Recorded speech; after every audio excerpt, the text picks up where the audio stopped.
Hello ವೀಕ್ಷಕರೇ, ಎಲ್ಲರೂ ಹೇಗಿದ್ದೀರಾ? ಎಲ್ಲರೂ ಚೆನ್ನಾಗಿದ್ದೀರಾ ಅಂದ್ಕೊಂಡಿದ್ದೀನಿ. ಇವತ್ತು ಮಶ್ರೂಮ್ ಗ್ರೇವಿ ಮಾಡುವ ವಿಧಾನವನ್ನು ತಿಳ್ಕೊಳ್ಳೋಣ. ಮೊದಲಿಗೆ ಬಾಣಲಿಗೆ 4 ಸ್ಪೂನ್ ಎಣ್ಣೆ ಹಾಕ್ಕೊಂಡು ಒಂದು ಮೀಡಿಯಮ್ ಸೈಜ್ ಈರುಳ್ಳಿಯನ್ನು ಕಟ್ ಮಾಡಿರುವಂತಹದನ್ನು ಹಾಕ್ಕೊಳ್ಳೋಣ. ಅದು ಕಂದು ಬಣ್ಣ ಬರುವವರೆಗೂ ಹುರಿದುಕೊಳ್ಳೋಣ. ಇವನ್ನೆಲ್ಲ ಲೋ ಫ್ಲೇಮಲ್ಲೇ ಹುರಿದುಕೊಳ್ಳೋಣ. ಅದು ಕಂದು ಬಣ್ಣ ಬಂದ ನಂತರ ಒಂದು ಮೀಡಿಯಮ್ ಸೈಜ್ ಈರುಳ್ಳಿಯನ್ನು ಪೇಸ್ಟ್ ಮಾಡಿಕೊಂಡಿರೋದನ್ನು ಹಾಕ್ಕೊಳ್ಳೋಣ. ಅದನ್ನು 2 ನಿಮಿಷ ಹುರಿದುಕೊಳ್ಳೋಣ. ಲೋ ಫ್ಲೇಮಲ್ಲೇ ಹುರಿದುಕೊಳ್ಳೋಣ. ಅದಾದ ನಂತರ ಒಂದು ಮೀಡಿಯಮ್ ಸೈಜ್ ಟೊಮೊಟೊವನ್ನು ಕಟ್ ಮಾಡಿರುವಂತಹದ್ದನ್ನು ಹಾಕ್ಕೊಳ್ಳೋಣ.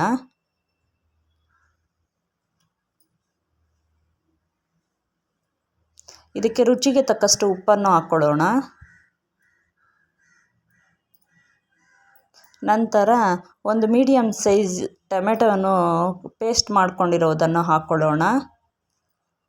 ಅದನ್ನು 2 ನಿಮಿಷ ಹುರಿದುಕೊಂಡು ಅದಕ್ಕೆ 1.5 ಟೀ ಸ್ಪೂನಷ್ಟು ಶುಂಠಿ ಬೆಳ್ಳುಳ್ಳಿ ಪೇಸ್ಟನ್ನು ಹಾಕ್ಕೊಳ್ಳೋಣ.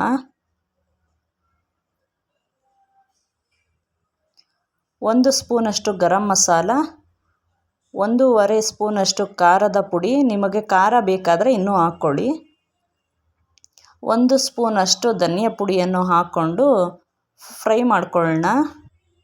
ನಂತರ ಅದಕ್ಕೆ ತೆಂಗಿನಕಾಯಿ ಮತ್ತು ಗಸಗಸೆ ಪೇಸ್ಟ್ ಮಾಡಿರುವಂತಹದ್ದನ್ನು ಹಾಕ್ಕೊಳ್ಳೋಣ. ಅದನ್ನು ಒಂದು 4 ನಿಮಿಷ ಹಾಗೆ ಹುರಿದುಕೊಳ್ಳೋಣ. ಅದು ಹುರಿದ ನಂತರ ಮಶ್ರೂಮನ್ನು ಕ್ಲೀನ್ ಮಾಡಿ ಕಟ್ ಮಾಡಿ ತೊಳೆದಿರುವಂತಹದ್ದನ್ನು ಹಾಕ್ಕೊಳ್ಳೋಣ. ಅದನ್ನು 4 ನಿಮಿಷ ಹಾಗೆ ಹುರಿದುಕೊಳ್ಳೋಣ ಮಸಾಲೆಯಲ್ಲೇನೇ. ನಂತರ ಅದಕ್ಕೆ ನೀರು ಎಷ್ಟು ಬೇಕೋ ಅಷ್ಟು ಹಾಕ್ಕೊಂಡು ಬೇಯಿಸ್ಕೊಳ್ಳೋಣ. ಇದಕ್ಕೆ ಒಂದು 1/4 ಟೀ ಸ್ಪೂನಷ್ಟು ಅರಿಶಿಣವನ್ನು ಹಾಕ್ಕೊಳ್ಳೋಣ. ನಂತರ ಕೊನೆಯಲ್ಲಿ ಕೊತ್ತಂಬರಿ ಸೊಪ್ಪನ್ನು ಹಾಕ್ಕೊಳ್ಳೋಣ.